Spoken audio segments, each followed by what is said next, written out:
नमस्ते, आप सभी का स्वागत है आज के इस कार्यक्रम में और आज हमारे साथ एक राजनीतिक विश्लेषण के लिए हैं अनुपम मिश्रा जी और राजनीतिक विश्लेषण हम किसका करेंगे जो इतनी बड़ी इवेंट हुई जिसको हम लगातार कवर कर रहे थे और ऑलमोस्ट आप ये समझिए कि लाइव कवर कर रहे थे लगातार जो भी डेवलपमेंट्स हो रहे थे पिछले 3-4 दिन से मैं सोया नहीं हूँ और आज ऐसा लग रहा है कि संभवतः नींद मिल जाएगी।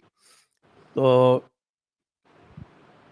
अनुपम जी से पूछूँगा कि साहब ये तो आपने देख लिया कि कल क्या हुआ, उसके डिटेल्स पे जाने की आवश्यकता नहीं है। लेकिन आज सवेरे जब मैं उसका विश्लेषण कर रहा था एक लाइव प्रोग्राम में, तो जो प्रश्न आ रहे थे, उसमें से लगभग 70 से 80% जो प्रश्न थे, वो मोदी के प्रति निराशा का भाव दिखला रहे थे। तो आपको क्या लगता है, ये उचित है? इसका जो पूरी इवेंट का जो विश्लेषण है, जो जनता कर रही है और जो एक्सपर्ट्स कर रहे हैं या हम और आप कर रहे हैं, उसमें इतना भेद क्यों है? देखिए, माना जाता है कि नरेंद्र मोदी सरकार को मीडिया का और सोशल मीडिया का बहुत लाभ मिला। तो साहब, मीडिया तो दोधारी तलवार है, लाभ देती है तो फिर नुकसान भी देती है। भारत सरकार ने पहले दिन से अपना ऑब्जेक्टिव इतना क्लियर रखा कि 8 मई की सुबह उन्होंने डिक्लेयर कर दिया कि हमारे ऑब्जेक्टिव पूरे हो गए। एक तरह से उन्होंने ऑपरेशन सिंदूर की फॉर्मल अनाउंसमेंट नहीं की, बंद हो गया, लेकिन वो जाहिर था कि हमें जो करना था हमने कर लिया, और अगर पाकिस्तान रिटेलिएट नहीं करता तो बात वहीं खत्म हो जाती। अब लेकिन धीरे धीरे मीडिया ने एक्सपेक्टेशंस इस कदर बढ़ा दिए, इतने ज्यादा बढ़ा दिए कि अब जब वो एक सॉर्ट ऑफ एंटी क्लाइमैक्स एक सिचुएशन आई तो लोग नाराज हैं। अभी मैंने एक ट्वीट किया कि भाई एयरफोर्स कह रही कि ऑपरेशन सिंदूर जारी है, तो ऑपरेशन सिंदूर जारी है, लेकिन लोगों का ये भी बताना है कुछ वरिष्ठ कमेंटेटर्स का कि ऑपरेशन सिंदूर जारी का मतलब है कि सिर्फ अभी हाई अलर्ट पे हैं और सेना इस समय वायुसेना हमले नहीं कर रही है। लेकिन मोदी सरकार का भी, जैसा कि आप अक्सर कहते हैं, कि उनका एक बड़ा माइनस पॉइंट रहा कि कम्युनिकेशन बहुत क्लियर नहीं रहा। अगर उन्होंने बहुत साफ बात की होती तो शायद जनता की एक्सपेक्टेशंस इतनी आगे बढ़ती नहीं। आप देखें ना, अगर आपने सीधे कहा होता कि नहीं, युद्ध हमारा मकसद ही नहीं है, युद्ध हमें करना ही नहीं है, यहाँ तो जनता तमाम उम्मीदें लगा के बैठ गई कि साहब पीओके वापस आ रहा है, कराची में बॉम्बिंग हो रही है, तो ऐसा हो रहा है, तो ऐसा हो रहा है, और आपने इन एक्सपेक्टेशंस को कहीं पे विराम भी नहीं दिया। तो जब उनको एक एंटी क्लाइमैक्स हुआ तो पब्लिक में बहुत निराशा है, दुख है और अफसोस है। तो इसका जो है मोदी को लाभ हुआ या कि टेम्परेरी रूप से कहूँ तो क्या नुकसान हो रहा है? नहीं, देखिए, इमीडिएट तो नुकसान है, इसमें दो राय नहीं, इमीडिएट तो पब्लिक नाराज है, लेकिन वंस द डस्ट सेटल्स, मेरा मानना है कि एक बार थोड़ा सा ये जो जिंगोइज्म में कम हो जाएगा, थोड़ा सा धूल शांत हो जाएगी, तो आप ये देखिएगा धीरे धीरे लोगों को एहसास होगा कि छोटा काम नहीं हुआ ऐसा। इतनी बड़ी आतंकियों पे स्ट्राइक, इतना बड़ा नेटवर्क ध्वस्त करना, पाकिस्तान का न्यूक्लियर ब्लफ 6 साल में 2 बार कॉल करना, क्योंकि साहब हम तो उस एज में मैं तो हमारे टाइम में तो इस तरह की बातें होती थी कि आप साहब बॉर्डर नहीं क्रॉस कर सकते, बॉर्डर क्रॉस करेंगे तो एटम बम फेंक देगा। मुझे तो वो भी समय याद है कि साहब कारगिल वॉर में हमें बड़ी जरूरत थी, पर इंडियन एयरफोर्स को एलओसी कॉल क्रॉस करने की इजाजत नहीं दी गई थी। ये एक पाकिस्तान का न्यूक्लियर ब्लैकमेल लगातार चल रहा था, और वो न्यूक्लियर ब्लैकमेल पहले बालाकोट में और अब फिर कॉल हुआ है कि भाई देखिए, हम इस बात की धमकी से नहीं डरते कि आप आटम बम फेंक दोगे। लेकिन मुझे लगता है कि समय के साथ तमाम चीजें समझ में आएंगी। और वैसे भी हम अगर सही पूछिए तो पहले टर्म के बाद 2014 से और 2019 के बीच के बाद नरेंद्र मोदी अपनी पॉपुलैरिटी से कम और राहुल गांधी के और विपक्ष के सामने एक जो रिलेटिव पॉपुलैरिटी है उससे ज्यादा लाभान्वित होते रहे। देखिए, जहाँ तक ये न्यूक्लियर ब्लफ़ की बात है, इस बार जो है वो खाली न्यूक्लियर ब्लफ़ नहीं है क्योंकि अगर आप पैरामीटर उसको बनाएँ जो कि हम कहते हैं ना कि किसी भी आप इवेंट को उसका विश्लेषण करते हैं, तो उस इवेंट के विश्लेषण में आपको कोई एक उसका कंपैरिज़न या उसकी बेसलाइन लेनी पड़ती है। तो यदि बेसलाइन आप बालाकोट को लेते हैं, तो साहब इस बार तो आप देखें कि उनके जो 2 मेजर ऐसे एयरबेस हैं, 2 बल्कि मैं कहूँगा कि 4, जिनमें से 2 ऐसे बेस हैं जहाँ से वो अ, उनके एयरक्राफ्ट्स जो हैं वो न्यूक्लियर वॉरहेड्स लेके उड़ते हैं। सबसे बड़ा यानी कि सरगोदा। एक सरगोधा और दूसरा जैकोबाबाद। तो जैकोबाबाद के बगल में चगाई हिल्स है। तो चगाई हिल्स में उनके न्यूक्लियर एसेट्स जो हैं वो सेफ स्टोरेज में। इसी तरह से सरगोधा के पास में वो किरानी हिल्स है, किराना हिल्स है। वो किराना हिल्स में तो उसकी तो पिक्चर्स भी आ गई कि भारत ने उनकी जो टनल्स हैं, उनके टनल्स के मुहाने पर बम दे मारे। और कुछ लोगों को तो यहाँ तक कहना है कि साहब कि वो जो न्यूक्लियर बॉम्ब्स हैं वो डिस्ट्रॉय हो गए, और जो आप अर्थक्वेक देख रहे हैं जो रिक्टर स्केल पे 4.0 का उसका एपिसेंटर जो है वो किराना हिल्स है, और वो चगाई हिल्स जो है वो वहाँ पे एक 5.7 स्केल का एक न्यूक्लियर सॉरी अर्थक्वेक आया है रिक्टर स्केल पे। तो कुछ लोगों का ये रीडिंग है, मैं इसके बारे में कुछ नहीं कह सकता कि ये सही है या गलत है, ये बाद में पता चलेगा। लेकिन कुछ लोगों का ये रीडिंग है कि साहब कि वो जो है वो उनके न्यूक्स जो डिस्ट्रॉय हुए हैं उसकी वजह से पाकिस्तान की ये हालत हो गई कि जो एस्केलेटरी लैडर जिसको बोलते हैं, जो एस्केलेटरी लैडर का प्रिंसिपल है वॉर में, उस एस्केलेटरी लैडर के 49 स्टेप्स होते हैं, 49। और तीसरे ही दिन उनको वो मुश्किल से 2 लैडर ऊपर चढ़े थे और 2 के बाद सीधे 49th पे पहुँचना पड़ गया। तो ये खाली it is not just calling out the nuclear bluff, ये तो एक तरह से डेसिमेशन हो गया। पूरे उनके जो न्यूक्लियर डॉक्ट्रिन का डेसिमेशन हो गया, और इसलिए अमेरिका को बीच में पड़ना पड़ा। जी। नहीं तो देखिए ना, फिर ये तो बहुत एक गंभीर बात हो जाती है, क्योंकि जिस तरह की स्थिति आप बता रहे हैं, और अगर इन बातों को सच माना जाए कि और इस तरह की बहुत ढेर सारी थ्योरी सोशल मीडिया पे आ भी रही हैं, आप देख रहे हैं कि साहब जो अर्थक्वेक्स देखे गए हैं उसके पीछे कहीं ना कहीं पाकिस्तानी न्यूक्लियर आर्म्स का डिस्ट्रक्शन है। लेकिन अगर ये बातें सच हैं, जैसा कि आपने खुद कहा कि अभी ये साबित नहीं हो सकती, परंतु ये बातें अगर सच हैं तो इन्होंने कहीं ना कहीं पाकिस्तान को न्यूक्लियर बटन दबाने के बहुत करीब धकेल दिया था संजय सर। इसमें तो देखिए जो 2-3 काफ़ी वेल रिसर्च जो आर्टिकल्स आए हैं। एक तो आज शिव अरूर का आर्टिकल आया है ndtv.com पे, और एक आर्टिकल आया है न्यूयॉर्क टाइम्स पे। और जो न्यूयॉर्क टाइम्स पे जो आर्टिकल आया है ऑस्टेंसिबली वो स्टेट डिपार्टमेंट और जो यूएस गवर्नमेंट है उनके सोर्सेज से आया है। तो न्यूक्लियर ऑप्शन एकदम खत्म नहीं होता है ना साहब, कुछ ना कुछ तो आदमी के पास एक फॉल बैक होता ही है। और क्या हम इसको मान सकते हैं, चलिए ये सवाल मेरा आपसे संजय सर कि क्या हम इसको मान सकते हैं कि ये जो पिछले 4 दिन में हुआ, ये सब कॉन्टिनेंट में कहीं ना कहीं एक न्यूक्लियर एक्सचेंज के हम बहुत पास पहुंच सके? एब्सोल्युटली। लेकिन इंडिया वाज कॉन्फिडेंट कि आप अगर हमारे ऊपर न्यूक्लियर मिसाइल चलाओगे तो हम उसको इंटरसेप्ट कर लेंगे।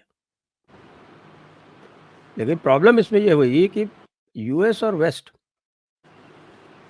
ये सारे के सारे घबरा गए। इनके न्यूक्लियर घबराने का कारण कॉन्फ्लिक्ट ये में था न्यूक्लियर कॉन्फ्लिक्ट में कॉन्फिडेंस, एब्सोल्यूट कॉन्फिडेंस किसी को भी कैसे हो सकता है ऐसा? नहीं हो सकता, वो बात सही है आपकी, लेकिन उनका ये था कि भई अगर इन्होंने कोई चला दिया और उसके बाद जो इंडिया जब चलाएगा, तो फिर उसका इम्पैक्ट जो है वो पाकिस्तान तक लिमिटेड नहीं रहेगा, वो पूरे मिडल ईस्ट में रेडिएशन फैलेगा।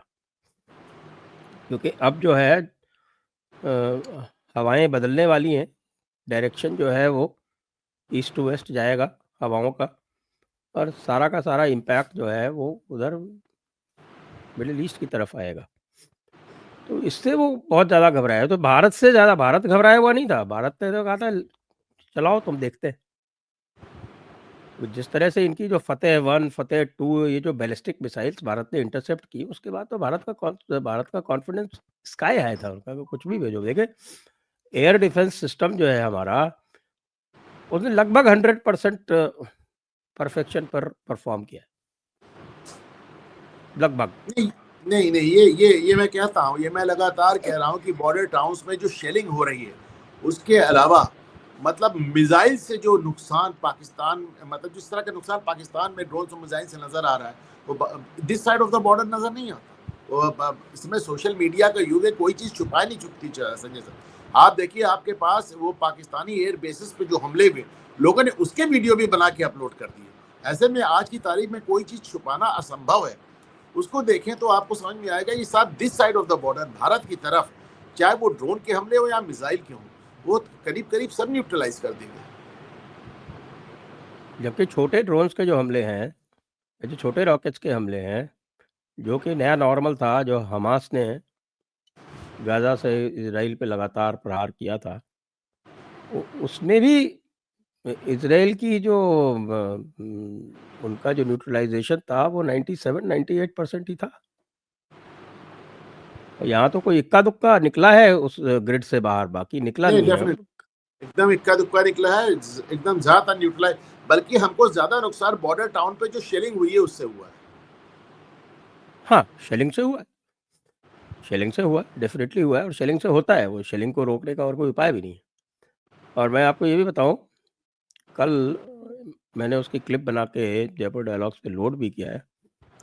जो लोग समझना चाहें कि ये जो ड्रोन वगैरह, ये जो छोटे प्रोजेक्टाइल्स हैं, इनको कैसे न्यूट्रलाइज किया गया, उसमें जनरल राजीव नारायणन का बड़ा अच्छा सा एक एक्सप्लेनेशन है, क्योंकि वो उस पूरे जो इंटीग्रेशन में इन्वॉल्व थे कि कैसे भारत ने अपने जो पुराने एंटी एयरक्राफ्ट गन्स वाले जो एसेट्स थे, उनको लिवरेज करके, मॉडर्नाइज करके, और उसको पूरा का पूरा ये जो छोटे प्रोजेक्टाइल्स हैं, इनको न्यूट्रलाइज करने में लगाया।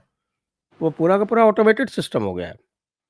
वो एक ऐसा सिस्टम है जो ये आइडेंटिफाई कर लेता है कि भाई प्रोजेक्टाइल की स्पीड क्या है, प्रोजेक्टाइल का साइज क्या है, उसके लिए सबसे अप्रोप्रिएट रिस्पांस किसका होगा, और उसके लिए सबसे अप्रोप्रिएट रिस्पांस कहाँ से जाएगा, किस गन से जाएगा, ये सब इंस्टेंटली कैलकुलेट करके और वो फायर कर देता है। ये एक कैपेसिटी चीज आयरन डोम के पास भी नहीं।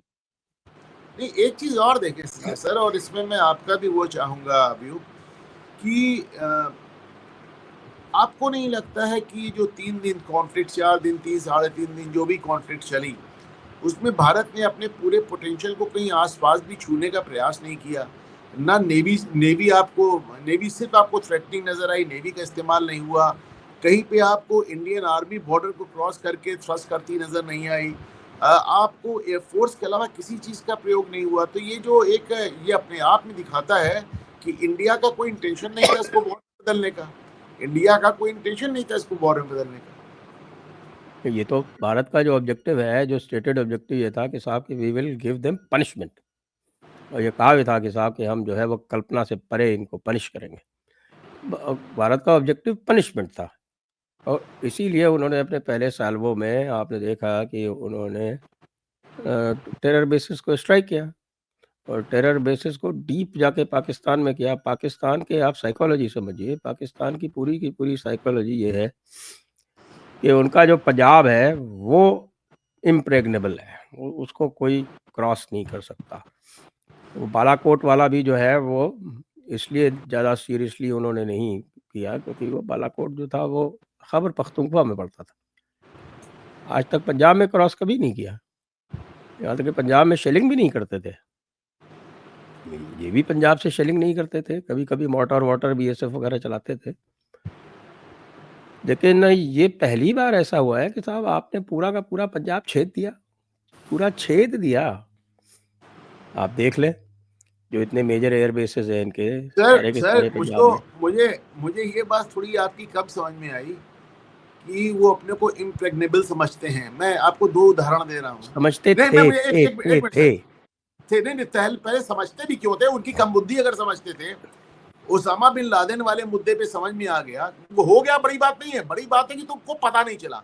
और अभी आपको याद होगा 3 या 4 साल पहले हमारी हमारी मिसाइल उनकी एयरफील्ड में, उनके एयर स्पेस में 4.5 मिनट तक उड़ती रही और जाके एक खेत में गिर गई। मेरे ख्याल से ब्रह्मोस ही थी, मेरे ख्याल से ब्रह्मोस। ब्रह्मोस ही थी। हाँ, और वो उसमें कोई वो मतलब आर्म्ड नहीं थी, लेकिन 4.5 मिनट तुम्हारे एयर स्पेस में रही, तुमको हवा नहीं लगी। तुम कैसे अपने आप को इम्प्रेग्नेबल समझ रहे हो भाई? ये तुम्हारी कम बुद्धि है अगर तुम समझ रहे हो। देखिए, उन्होंने एक ऑरा बना रखा था, और वैसे भी आप जानते हैं कि जज्बे वाली कौम है, अपने आप को जंगजू कौम कहती है, तो हर चीज़ जो है वो कल्पना करके चलती है। इसीलिए वो अपने जो ऑपरेशंस हैं उनके नाम भी उसी तरह से रखती है। फ़िज़ाए बर, ललकारुल मोमिन, इस तरह के इनके एक्सरसाइज़ेज़ के नाम होते हैं। नहीं, देखिए, कल्पना का तो ये है एक कि मिनट। किसी भी फौज में लेफ्टिनेंट जनरल मतलब नंबर 2 का स्पॉट होता है। हाँ, इनके लेफ्टिनेंट जनरल के अब्बा अगर जिन्नों से बिजली बना रहे हैं तो आप इसको समझ लीजिए, और वो भी मैनचेस्टर से डबल डिग्री करके।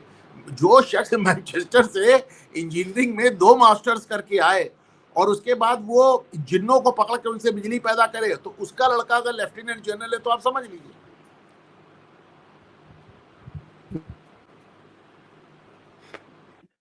मैं वही कह रहा था कि ये जो इम्प्रेग्नेबिलिटी वाला जो ऑरा जो था इन्होंने बनाया था, तो ये बेवकूफ़ी जो है ये खुद को भी कन्विंस कर लेते हैं। जैसे आप कह रहे हैं कि साहब ओसामा बिन लादेन वाला जो था, तो उसका इन्होंने एक्सप्लेनेशन दिया था कि भई हमारे सारे एयर डिफेंस एसेट्स जो हैं, वो भारत की तरफ डिप्लॉयड थे, इसलिए हमसे ये गलती होगी कि हम जो है वो अफ़गानिस्तान से आने वाले जो इंट्रूजन्स थे, उनको हम डिटेक्ट इसलिए नहीं कर पाए, तो हमारी एयर एसेट्स जो थी, वो सारी की सारी इंडिया को फेस कर रही थी।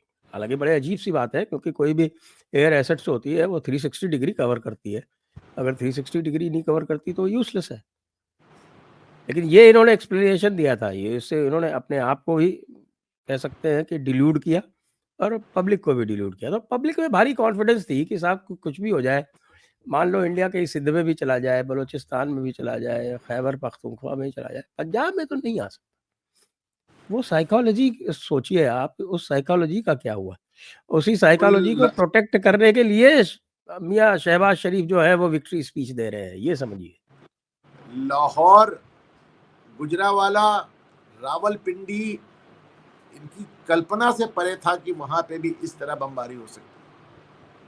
देखिए, मैं आपको एयरबेस गिना देता हूँ आपको, जो पंजाब में हिट हुए हैं। सियालकोट हिट हुआ, मेजर एयरबेस है इनका। फिर इनके जो पसरूर रेडार स्टेशन है, मेजर है। एक चुनिया है, वो इनका एक फॉरवर्ड एयरबेस है, मेजर एयरबेस नहीं है, फॉरवर्ड एयरबेस है, उसको हिट किया।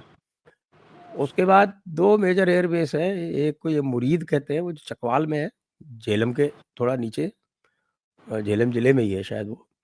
और एक ये रफ़ीकी है जो शोरकोट, ये आप समझिए कि इधर साउथ पाकिस्तान की रफीकी, तरफ है। रफीकी। रफ़ीकी एयरबेस है। तो ये 5 जो है, ये तो यहाँ पे फिर सबसे बड़ा रावलपिंडी नूर खान एयरबेस, उसको हिट किया। बाद में आप ये देखिए कि सक्कर, रहीम यार खान, जकोबाबाद, फिर सरगोदा हिट किया। सरगोदा तो इनका सबसे बड़ा एयरबेस है। तो वो 6 हार्ट बेस ऑफ तो पाकिस्तानी वायुसेना कहलाता है। 6 बेस तो इन्होंने पंजाब में हिट कर दिए। उसके अलावा सक्कर, जकोबाबाद, फिर आपका स्कार्दू हिट किया। तो ये जब सारे करीब टोटल 11 बेस हिट किए और उसमें से 7 पंजाब में हैं, तो आप समझ सकते हैं कि पंजाब की जो पब्लिक है, उसका अब मोराल बनाए रखने के लिए इनको अब कितना झूठ बोलना पड़ेगा। तो अब जो है साहब, यहाँ पे एक कांग्रेस नैरेटिव चलाया है कि साहब मोदी कोई इंदिरा गांधी थोड़े ही हैं। तो आपका क्या कहना है इसके ऊपर? और इस मैंने साहब नैरेटिव में हमारे इसमें बीजेपी के जो समर्थक हैं, इस नैरेटिव में फंसते हुए नजर आ रहे हैं। मैंने साहब आज इस पे एक लंबा ट्वीट किया है। पहली बात तो ये कि ये एकदम साफ नजर आ रहा है और तमाम सबूत सामने आए हैं कि चलिए ये एक कांग्रेस का प्रायोजित एक ट्रेंड है, पर मुझे लगता है कांग्रेस को इसका हक है। भाई कांग्रेस को इसका हक इसलिए है कि जमाने तक आप राहुल गांधी को प्रधानमंत्री नरेंद्र मोदी के सामने पप्पू साबित करते रहे हैं। तो आज उन्हें एक मौका मिला है तो वो आपको साबित करने की कोशिश कर रहे हैं कि नरेंद्र मोदी इंदिरा गांधी के सामने नहीं खड़े होते। तो चलिए मैं उनको इसका हक मानता हूँ, राजनीति को उसमें इसको एकदम जायज मानता हूँ, वाजिब मानता हूँ, उचित मानता हूँ। लेकिन हैविंग सेड दैट आज जिस न्यूक्लियर ब्लैकमेल से ये पूरा उपमहाद्वीप, पूरा बड़े सगीर जो परेशान है, उसके पीछे भी तो इंदिरा गांधी है भाई। 1981 और 1982 में दो बार, 82 और 84 में इजराइल ने 2 बार ऑफर किया था काहुटा को ब्लास्ट करने का। दोनों बार इंदिरा गांधी रोनाल्ड रीगन के दबाव में आ गई और अपने मुस्लिम वोट बैंक के दबाव में आ गई। ऐसा भी नहीं है कि साहब वो आपको हवाम बात कर रहे थे। 1981 में उन्होंने इराक में बगदाद के पास एक कारनामा करके दिखाया था और इराक में उन्होंने उस न्यूक्लियर साइट को ऐसा उड़ाया कि सद्दाम हुसैन अपने बचे हुए जीवन काल में दोबारा एटम बम का ख्वाब भी नहीं देख पाए। तो वो कह रहे थे कि we will repeat the performance in Kahuta, हम जो हमने बगदाद में किया हम कहूटा में करके दिखा देंगे। तो 82 में भी और 84 में भी आप रोनाल्ड रीगन के भी दबाव में आ गई और अपने मुस्लिम वोट बैंक के भी दबाव में आ गई। तो इंदिरा गांधी की जिन बातों की मैं तारीफ भी कर सकता हूं और मैं इस बात को भी मान सकता हूं कि कांग्रेस को पूरा एक राजनीतिक हक है इस तरह का एक कार्यक्रम, इस तरह का ट्रेंड प्रायोजित करने का, आयोजित करने का, इसको वित्तीय रूप से पोषित करने का, चलाने का। ये एक कुटिल लेकिन एक प्रभावी राजनीति है, मैं इसको मानता हूं। परंतु आज जिस न्यूक्लियर ब्लैकमेल का शिकार पूरा सब कॉन्टिनेंट और पूरी दुनिया हो रही है, ये पूरी दुनिया भाई, अगर आपको 28 बार या 24 बार पाकिस्तान को दिवालिया होने से बचाना पड़ता है बार बार, तो इसीलिए बचाना पड़ता है ना कि भाई न्यूक्लियर कंट्री है, दिवालिया नहीं हो सकती। तो इस पूरी दुनिया को इस न्यूक्लियर ब्लैकमेल के शिकार बनाने में इंदिरा गांधी का बहुत बड़ा रोल रहा, जिन्होंने इजराइल को 2 बार 82 में और 84 में ये कार्रवाई नहीं करने दी। हाँ, तो कह रहे हैं कि साहब कि देखिए इंदिरा गांधी ने अकेले यूएस प्रेशर रेजिस्ट किया और इंदिरा गांधी ने यूएस प्रेशर के बाद भी बांग्लादेश को अलग कर दिया। अब इन मूर्खों को कौन अच्छा, समझाए कि बांग्लादेश को भी अलग कर दिया। ये भी साहब हमको बड़ा अजीब इस तरह लगता है कि इंदिरा गांधी लाल बहादुर शास्त्री की उस सरकार में शामिल थी जिसमें ताशकंद समझौता हुआ था। उन्होंने एक गलत समझौता हुआ था और कैसे हुआ था, उसका क्या फॉल आउट हुआ था, सब अपनी आंख से देखा था। और जिस जिस जिस पर्सन ने ताशकंद समझौता इतनी करीबी से देखा, उस पर्सन ने शिमला समझौता जैसा ब्लंडर किया। ये तो कमाल है सर। 93,000 पीओडब्ल्यू दे दिए और अपने 54 जो है वो वापस नहीं लाए। और हमारे जो 54 पीओडब्ल्यू थे वो उन्हीं की जेल में सड़ते रहे जिंदगी भर। साहब 93,000 आदमी दे दिए, अपने 54 आदमी वापस नहीं ला पाई, कश्मीर का मामला हल नहीं कर पाई। और तो और पाकिस्तान को तो जाने दे भाई, जो देश आपने अपने हाथ से बनाया था उसमें अपना चिकन मिक्स ही नहीं कर सकते थे आप।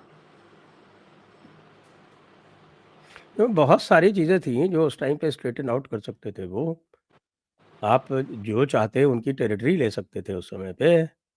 आप दुनिया भर के, अरे इसमें तो करना क्या था, आपको केवल एक ये छोटी सी थ्रेड देनी थी कि साहब कि हम जो है एक ट्राइब्यूनल बनाएंगे ये आपके क्राइम्स अगेंस्ट ह्यूमैनिटी के, और उसका एक ट्राइब्यूनल बना के और वो बांग्लादेश को हम इनको सौंपेंगे जो जो इसमें शामिल है। इतना केवल करना था। 30 लाख लोगों के हत्यारे और 10 लाख औरतों के रेपिस्ट फ्री में छोड़े गए और इतने दिन अपने यहाँ खिला पिला के छोड़े गए। 2 करोड़ बांग्लादेशियों का हमारे ऊपर इतना गजब वित्तीय बोझ पड़ा कि 1975 में जयप्रकाश नारायण की जो संपूर्ण क्रांति वाला माहौल पहुंचा, उसका बहुत बड़ा कारण ये था कि 1971 से लेकर 75 तक भारत बुरे हाल में, महंगाई शर्म पे जा चुकी थी, हम एकदम भिकमंगे होते चले जा रहे थे साहब। 1971 के युद्ध चूंकि पाकिस्तान 2 टुकड़े में हुआ तो हमने कभी उसके नेगेटिव फॉलोआउट्स देखे ही नहीं। उसके कितने ढेर सारे नेगेटिव फॉलोआउट्स हुए। आप बांग्लादेश से अपना हिस्सा ले सकते थे, आप पाकिस्तान से कर सकते थे। आपने तो मतलब, बल्कि इंदिरा गांधी वाज वार्न्ड, उनको चेतावनी दी गई थी कि भुट्टो, जुल्फिकार अली भुट्टो एक ऐसा फ्रॉड है कि लोग उससे हाथ मिलाने के बाद अपने हाथ की उंगलियां गिनते हैं कि एक उंगली तो नहीं कम हो गई। उसके बाद भी ये भुट्टो के फ्रॉड में आ गई। तो आज इंदिरा गांधी को कहा जा रहा है कि वो रिचर्ड निक्सन के सामने नहीं झुकी, वही इंदिरा गांधी रीगन के आगे इस कदर झुकी कि उन्होंने पूरी दुनिया को आज पाकिस्तानी न्यूक्लियर ब्लैकमेल का शिकार बना दिया। जी हाँ, लेकिन एक चीज़ और भी जो मुझे लगता है कि जो थोड़ी चिंताजनक ये है कि साहब कि भारतीय जनता पार्टी का आईटी सेल या गवर्नमेंट ऑफ इंडिया का कोई ऑफिशियल कम्युनिकेशन इंस्टीट्यूशन जो है वो इसको ठीक से टैकल नहीं कर पा रही है और ये हमारे आप के ऊपर छोड़ दिया गया है। तो ये अलग बात है कि हमारे आप को कभी ये सपोर्ट करने में नहीं आएँगे। अब आप देखिए आज ख़ैर हमने तो बैज ऑफ ऑनर लिया है, तो हमें बैज ऑफ ऑनर मिला है। पाकिस्तान ने जयपुर डायलॉग्स को आज बैन कर दिया है पाकिस्तान से। आपको बहुत दिनों से दुख भी था।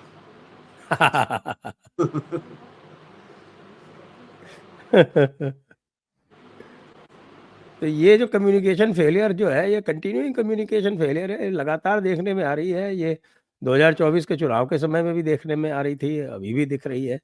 इसका क्या हल मोदी जी निकालेंगे? भाई मोदी जी जब मुख्यमंत्री थे, तो बड़ा अच्छा इनका एक कम्युनिकेशन सेल चला करता था। अब क्या हो गया है? मोदी जी इस समय भाजपा के राजनीतिक नेता भी हैं और सबसे बड़े कम्युनिकेटर भी हैं। जिस प्रकार मोदी के नाम पे ही चुनाव लड़ा जाता है, कम्युनिकेशन भी उन्हीं के हवाले छोड़ दिया गया है।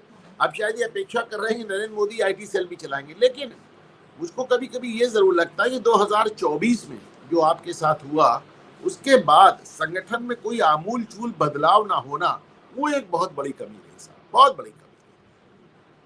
और जैसे आप 2024 में चुनाव जीत कर भी अब जिसे बेमजा कर लिया आपने, इस तरह ये आला जो 3 साढ़े 3 दिन का युद्ध चला, इसमें आपका अपर हैंड रहते हुए भी आपके समर्थक आपसे नाराज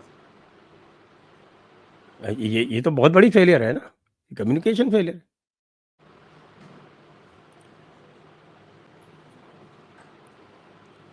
जी। मैंने कहा ना साहब कि आपका जो आईटी सेल हो है या फिर जो बाकी आपका कम्युनिकेशन पूरा नेटवर्क है, 2024 के बाद पूरे ही संगठन में कहीं कोई बदलाव नहीं नजर आया। ये अपने आप में बहुत ही एक अच्छा, एक चीज और मैं मुझे लगता है साहब कि ये जो पाकिस्तान के साथ जो कार्रवाई हुई, उसके ठीक पहले वो जो उन्होंने जातिगत जनगणना का फैसला लिया था, और उस वक्त भी मैंने कहा था कि जातिगत जनगणना का फैसला इसलिए लिया गया है कि ये पाकिस्तान के साथ इन्हें कार्रवाई करनी ही करनी है और उस शोर में ये चीज़ दब जाएगी। तो अब इस सोशल मीडिया की एज में ये सब चीज़ें साफ होती जा रही हैं और बहुत ज़्यादा कोई इस झांसे में पड़ने वाला नहीं है। मुझे लगता है कि अच्छा, एक बात मुझे और भी लगती है इससे साहब कि युद्ध करने और युद्ध रोकने के सारे फैसले सिर्फ और सिर्फ एक आदमी नहीं लेता ना, उसके पीछे एक पूरा बहुत बड़ा नेटवर्क होता है, बहुत बड़ा नेटवर्क होता है जिसकी सलाह होती है, सब कुछ होता है। और फाइनली एक बात तो आपको माननी पड़ेगी कि साहब, हम यहाँ बैठ के सिर्फ कयास लगा सकते हैं, गेसवर्क कर सकते हैं। इसमें तो दो राय नहीं है कि जितनी जानकारी सरकार के पास है, उसकी चौथाई भी हम लोग के पास नहीं है। नहीं, ये तो बात आपकी सही है कि जितनी सरकार के पास जानकारी है, उसकी चौथाई हमारे पास नहीं है। लेकिन सरकार को अ, ऐसी जानकारी जनता के साथ शेयर करनी चाहिए, जिससे कि एग्जैक्टली, जनता का एग्जैक्टली, एग्जैक्टली। मनोबल बढ़े और जनता में उनकी छवि और सुदृढ़ हो। एक तो आप ये देखिए, ये पूरा का पूरा जो कम्युनिकेशन हुआ, वो आप जिस तरह से कम्युनिकेशन हुआ, वो कितना उम, आपने फॉरेन सेक्रेटरी को सामने कर दिया। फॉरेन सेक्रेटरी के साथ आपने 2 जो हैं वो ऑफ़िसर्स बैठाल दिए और वो एक स्क्रिप्ट से पढ़ रहे हैं और लगातार मतलब बिल्कुल जैसा ऐसे लग रहा है कि वो कुछ भी बताना नहीं चाहते और वो कुछ ठीक है, ऑपरेशनल डिटेल्स आपको सर बताने सर नहीं है। इसको आप कंपेयर कीजिए पाकिस्तान में जिस तरह अधिकारी बता रहे हैं फॉरेन फॉरेन रिपोर्टर्स को बैठाकर, उससे कंपेयर करें सर। यहाँ तो बिल्कुल एक जिसको अंग्रेजी में बोलते हैं ना इंसिपिड, बिल्कुल लिस्टलेस, इंसिपिड अ, बिल्कुल जिसको कहते हैं एक ब्यूरोक्रेटिक स्टाइल में ये आपका सारा ये काम चल रहा है। इसके कंपैरिज़न में आप उनको देखिए, वो चाहे जितना भी हो वो ब्लफ और ब्लस्टर भी हो सकता है, लेकिन जिस तरह से डीजी, आईएसपीआर वगैरह कंडक्ट करते हैं जो प्रेस ब्रीफिंग्स वगैरह, उसके मुकाबले तो ऐसा लगता है कि बिल्कुल पैथेटिक मामला दिखता है। अब ये बात देखिए, मैंने तो इस प्रोग्राम की शुरुआत ये कहते हुए ही की थी कि पहले दिन से इस 3.5 दिन के युद्ध में भारत सरकार का कम्युनिकेशन सिस्टम इतना मतलब विभत्स, इतना घटिया रहा है कि इसके चलते जनता की एक्सपेक्टेशंस बढ़ती गई और अंततः आपको इसका नुकसान उठाना पड़ा। और हाँ, जब संजय दीक्षित साहब ब्यूरोक्रेसी को इंसिपिड और इस तरह कह के क्रिटिसाइज करते हैं तो द आयरनी इज नॉट नहीं लॉस्ट। तो हमारी तो ट्रेनिंग ही इसी की होती है कि आपको इंसिपिड रहना है। आपको जो है वो कोई जोश नहीं दिखाना है। जोश दिखाने वाला अधिकारी तो माना जाता है कि साहब कि ये तो वेल ही इज नॉट उसमें भी नहीं नहीं, देखिए प्रॉपर ब्यूरोक्रेट। उसका भी कारण था। आप मोदी सरकार सिंबोलिज्म में इतना ज्यादा यकीन करती है कि आप देखिए, आपको एक कश्मीरी पंडित चाहिए था, वो कश्मीरी पंडित जो कि वैली से छोड़ के निकाला गया हो, तो आपने विक्रम मिस्री का चुनाव किया। फिर आपने एक सोफिया का चुनाव किया, वो मुस्लिम बैकग्राउंड से आती हैं। आपने फिर व्योमिका का चुनाव किया, वो दलित मतलब कुल मिला के आपको मीम भीम कॉम्बिनेशन भी बनाना था। आपको एक कश्मीरी पंडित को भी सामने रखना था कि भाई कश्मीर की बात हो रही। तो आपका जो सिंबोलिज्म था वो अपनी जगह ठीक है, लेकिन जो उसका एंड रिजल्ट था वो बहुत ही थका हुआ, बहुत ही उबाऊ। और ये सब छोड़िए, ये सब भी जाने दी, सबसे बड़ी बात वो इस कदर बताना कम और छुपाने पे ज्यादा यकीन रखते थे। हर बात पे कहते थे कि सब बातें बताएंगे। आज भी देखिए इंडियन फोर्स ने कहा बातें बताएंगे। तो इससे होता क्या है कि आप अपेक्षाएं बढ़ा देते हो और इसका आपको खामियाजा भुगतना पड़ा। वेरी वेरी पुअर चॉइस, भी वेरी वेरी पुअर यार। इसमें थोड़ी आप कोई सिंबोलिज्म देखते हो। फिर एक ऐसा स्टेटमेंट दे दिया इन्होंने कि साहब देखिए हमने किसी रिलीजियस प्लेस को टारगेट नहीं किया है। अरे आपके दुश्मन जो हैं वो रिलीजियस प्लेसेस से अगर अटैक कर रहे हैं तो आप उसको इसलिए नहीं करोगे कि साहब की वो रिलीजियस प्लेस है। पर मस्जिद तो गिराई है इन्होंने, गिराई है तो गिरानी चाहिए भाई। मरकजे इनको सुभान अल्लाह मस्जिद थी। स्टेटमेंट देना चाहिए कि अगर कोई देश विरोधी काम, आतंकवादी कार्य किसी भी रिलीजियस प्लेस से होगा तो फिर उसको हम रिलीजियस प्लेस नहीं मानेंगे। इतना कहने में क्या जाता है। Very poor communication. Choice of the spokesman was equally poor. और जो इसका नैरेटिव था कि साहब 3 लोग बैठाल दिए आपने, उसमें से एक हिंदी में पढ़ रहा है, उसका एक अंग्रेजी ट्रांसलेशन कर रहा है, कि क्या तमाशा है। ये तो जैसे पुराने ज़माने में वो दूरदर्शन के वो आया करते थे ना समाचार, एक हिंदी में पढ़ रहे, एक अंग्रेजी में पढ़ रहे, उस टाइप का है। 80s के, वो 80s के दूरदर्शन के समाचार लग रहे थे मुझको तो। अच्छा, एक आखिरी बात इसको देख लें साहब, आज ये इंफॉर्मेशन युग है, सोशल मीडिया युग है, और इस इंफॉर्मेशन और सोशल मीडिया युग में मोदी सरकार के पास अगर एक इंफॉर्मेशन मिनिस्टर भी नहीं है जमाने से, तो फिर मैं इसको बताइए इसे किस तरह देखा जाए। वो है कौन जो है, रेल जिसके मंत्री, पास चार्ज है, उसका नाम है उनके पास अश्विनी उनके वैष्णव। रेल वो मंत्री भी के पास ब्यूरोक्रेट है। ब्यूरोक्रेट और रेल मंत्री के पास समय है इंफॉर्मेशन मिनिस्ट्री को देखने का। आप सोच कर देखिए।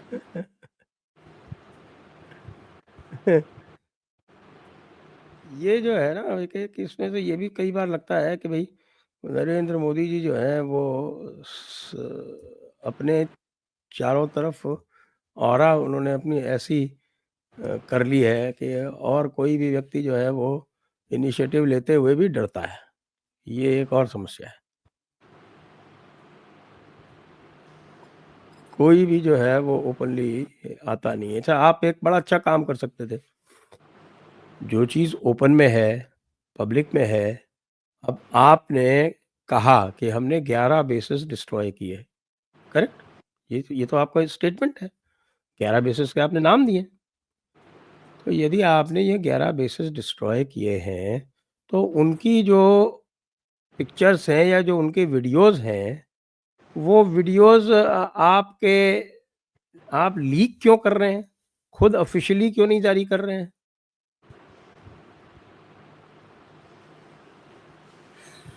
मैं समझता हूं कि नरेंद्र मोदी सरकार ने हमारी, बल्कि छोड़े इसको, दूसरी तरह से कहता हूं, हमारी सेनाओं ने पिछले 3.5 दिन में खास तौर से हमारी वायुसेना ने युद्ध के दौरान जो कुछ जीता, नरेंद्र मोदी सरकार ने उसको प्रेस कॉन्फ्रेंस पे हार दिया। अपनी जो प्रेस ब्रीफिंग थी उसमें हार दिया, और सारा मुझे तो दोष वो एक बहुत ही पुअर प्रेस ब्रीफिंग का नजर आ रहा है। इसके लिए मैं दोष न संजय मिस्त्री को देता हूं, न कर्नल सोफिया को देता हूं, और न ही विंग कमांडर व्योमिका को देता हूं। इसके लिए मैं दोष देता हूं उस डिसीजन मेकर को जिसने ये कहा था कि बताना नहीं, छुपाना ज्यादा, और इस तरह की बेवकूफ़ी की बातें करके चले आना। तो ये मुझे लगता है कि ये जो बात हम लोग शुरुआत से कर रहे हैं और प्रोग्राम के पहले से कर रहे हैं कि ये सरकार का कम्युनिकेशन सिस्टम बिल्कुल भी अच्छा नहीं है, और ये पहले दिन से नहीं है। अब आप ये देखिए, ये आ रहा है किसका, ये सोशल मीडिया पे डिस्क्लोज किया जा रहा है कि जिस टाइम पे नूर खां बेस हिट हुआ तो उस समय अमेरिका का एक रेडियो एक्टिव डिटेक्टिंग एयरक्राफ्ट वहाँ पर था, और उसके बाद जो बात हुई कि साहब कि ये नूर खान पे जो अटैक हुआ है तो उनका जो न्यूक्लियर कमांड सेंटर है उसको उड़ा सकता है भारत, ये बात आई। तो भाई इसको कम्युनिकेट क्यों नहीं कर रहे हो? क्यों आपने ट्रंप को इनिशिएटिव ले लेने दिया? और ट्रंप जो कुछ भी बोल रहा है उसके काउंटर में कुछ क्यों नहीं आ रहा है? अरे भाई डॉक्टर जयशंकर इतने इफेक्टिव कम्युनिकेटर है, उन्हीं को लगा दो। दिस अच्छा, इसका एक सवाल मुझे और बता दें आप, ये मतलब आज की बात नहीं है। गलवान वैली में आपके 20 आदमी मारे गए और चीन के 46। चीन गला फाड़ फाड़ के कहता रहा कि हमारे 4 मारे गए, आपके 20 मारे गए। हमको साहब 1 साल लग गया, जब तक ऑस्ट्रेलिया का एक मीडिया, जहां आप बैठे हैं वहां से एक मीडिया ने आके नहीं बताया कि चीन के 46 मारी गए। इनके मुंह में दही लगा रहा, इन्होंने नहीं बोला, इन्होंने एक बार नहीं बोला कि साहब हमारे 20 मारे गए तो तुम्हारे 46 मारे गए। ये तो दुश्मन के लॉसेस को मोदी सरकार इस तरह छुपाती जैसे इसके अपने लॉसेस हो, मेरी तो समझ के बाहर है। अब सभी ने देखा कल श्रीनगर में डॉग फाइट हुई और 2 दुश्मन के जहाज गिराए गए, ये सबने देखा है, आई विटनेस। अब वो बता ही नहीं रहे। अब भाई उनके कितने जहाज मार दिए गए, F-16 मार दिया है, JF-17। अब भाई JF-17 की मार्केट डाउन हो रही है या F-16 की मार्केट डाउन हो रही है, तो उसे भारत सरकार को क्या परेशानी है? क्यों नहीं बता रहे? ये आपको कौन-सी याद चीज़ होगा, छुपाने वाली है? आप आपको याद, ऑपरेशनल डिटेल्स छुपाओ, बिल्कुल पक्की बात है, बिल्कुल नहीं बताना चाहिए। आपका आगे का क्या फ्यूचर प्लान है, आपने क्या किया? लेकिन जो आपने कर दिया, उसकी ढपली तो बजाओ यार। ढपली भी नहीं बजा सकते ठीक से। आपने इतना बड़ा काम किया है, मैं तो कहता हूँ कि दिस इज़ हिस्टोरिकल, कि किसी न्यूक्लियर पावर के घर में घुस के उसका जो न्यूक्लियर कमांड अथॉरिटी है, उसके बगल में आपने पूरा उसका बेस उड़ा दिया, जो उसकी पूरे कंट्री की जो एयर रिफ्यूलिंग कैपेसिटी है, वो नष्ट कर दी आपने। वहाँ पर जो है, वो पूरी जो ट्रांसपोर्ट कैपेसिटी है, वो नष्ट कर दी आपने। आपने बता दिया कि भैया देखो हम जीएचक्यू को भी उड़ा सकते हैं और हम तुम्हारी ये न्यूक्लियर कमांड अथॉरिटी को भी उड़ा सकते हैं। ये पूरा कमांड सेंटर ध्वस्त कर सकते हैं। लेकिन आप उसके बारे में जो चूँ ही नहीं कर रहे। अच्छा तब आपको नहीं याद किया, होगा अब तो साहब बता कि दो। अरे अब तो असल बता दो। असल उत्तर की लड़ाई के बाद पैटर्न टैंक का मेला लगाया था साहब हम लोगों ने, मतलब, और आप हैं कि आप दुश्मन के लॉसेस को लगातार उस पर पर्दा डाल रहे हैं। ये मतलब मुझे मैं अक्सर सोचता हूँ, और चूंकि मैं इतने लंबे समय तक मैं नरेंद्र मोदी की नीतियों से सहमत रहा हूँ, मैं उनका समर्थक रहा हूँ, तो मैंने बहुत इसको दिमाग लगाया, मेरी समझ में नहीं आया कि साहब दुश्मन के लॉसेस से पर्दा डाल के इनको मिल क्या रहा है। और अच्छा वो भी तब जब दुश्मन एकदम झूठ बोलने के पे आमादा है, और आई शायद प्रेस कॉन्फ्रेंस कर रहा है। शहबाज शरीफ ने बगैर किसी एविडेंस के साफ-साफ झूठ बोल दिया। उसने कह दिया कि साहब हमने जो है वो भारत के एम्यूनेशन डिपो उड़ा दिए। सबको पता है कि एक भी कोई एम्यूनेशन डिपो हिट नहीं हुआ। तो सबूत कैसे नहीं, वो बताते तो हैं कि हमने इंडियन सोशल मीडिया पे देखा था। कि साहब हमने उनके रफ़ाल उड़ा दिए, कोई सबूत नहीं। अरे आप भाई ना तो हाँ कर रहे हो ना कर रहे हो। लोगों में भी लगता है कि साहब कि कुछ है, कुछ छुपा रहे हैं, कुछ गड़बड़ है।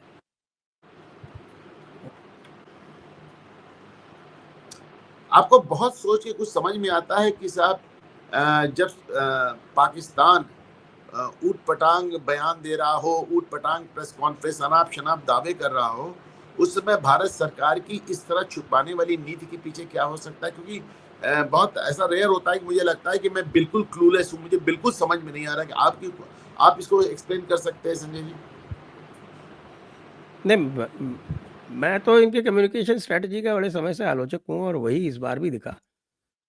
वो जो इन्होंने वो जो तिगड्डा जो इकट्ठा किया था, इट वाज सो अनइंस्पायरिंग।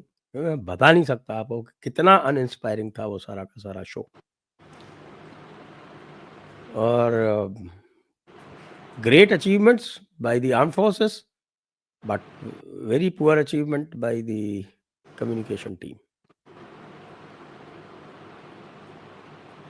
और बताएं थोड़ा सा इसके बारे में, जरा इसके बाद राजनीतिक विश्लेषण कर ले।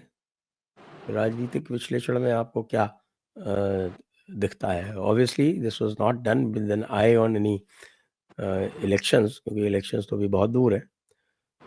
लेकिन पब्लिक में क्या मैसेज जाएगा? नरेंद्र राजनीति मोदी राजनीति मतलब इलेक्शन हो, इसके अलावा नहीं, राजनीति मतलब का एक मतलब क्या होता इमेज की है? बात होती है, तो Narendra Modi as a strong man, या कि जो निराशा देखने में मिल रही है समर्थकों में, तो ये Narendra Modi as a weak man, क्या क्या देखिए, बनेगा? मैंने प्रोग्राम की शुरुआत में भी कहा था, आज की तारीख में उनका समर्थक बहुत निराश है।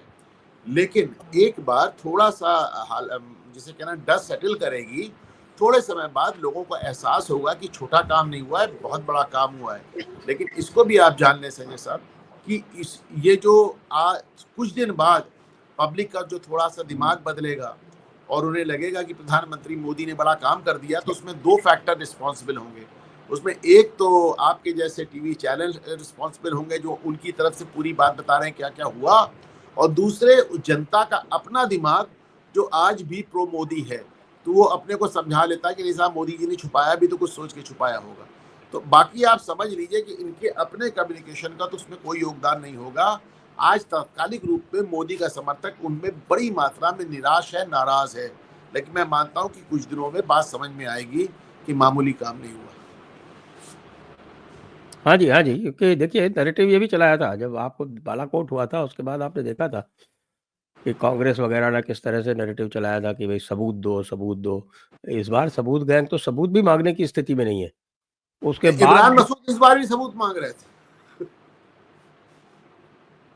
इस बार तो सबूत मांगने की स्थिति में नहीं है, सबने अपनी आंखों से देखा है क्या हुआ है। लेकिन खैर वो बेशर्मी से वो मांग भी सकते हैं, लेकिन उसमें दम नहीं है कोई भी। लेकिन उसके बाद भी सरकार जो है वो बैकफुट पे क्यों है? Beyond explanation.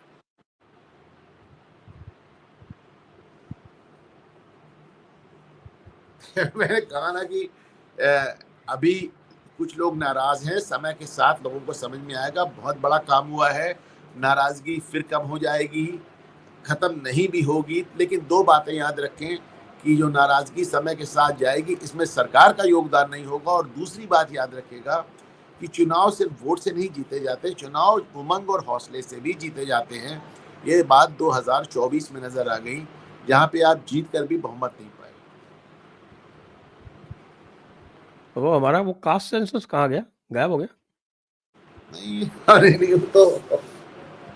वो तो अब एक बाकायदा एक घोषणा हो गई साहब। वो तो दिसंबर सितंबर अक्टूबर कब से बात है, तो नहीं हो रहा है। हाँ, लेकिन जो वो वाला नैरेटिव तो चला गया जो बनाया था भाई लोगों ने। ओह! हमने कर दिया। इसको इस तरह समझे संजय सर कि राष्ट्रवादियों की नजर में आज मोदी से ज्यादा वार्मथ, मैं वोट नहीं कह रहा हूं, मोदी से ज्यादा सद्भावना ओवैसी के लिए नजर आ रही है। लेकिन वो जो है वो सद्भावना जो ओवैसी के प्रति है, वो राहुल गांधी के प्रति उसका ठीक उल्टा है। तो उसका जो ओवैसी ने जो कुछ भी किया है और जो कुछ भी बनाया है, नैरेटिव बनाया है या स्टेटमेंट्स दिए हैं, उसका नुकसान राहुल गांधी को हो रहा है। ये कैसे हो रहा है, मुझे तो समझ में नहीं आ रहा है कि मुसलमान वोट तो जो ओवैसी का कट्टर समर्थक होता उनसे ना आ रहा है, ये तो साला देशभक्त निकला। इस तरह की बातें हो रही हैं। और तो मुझे तो ओवैसी का भी नुकसान होता नजर आ सकता है साहब। ओवैसी अब का हमारे वोट बैंक कांग्रेस में ना शिफ्ट हो जाए।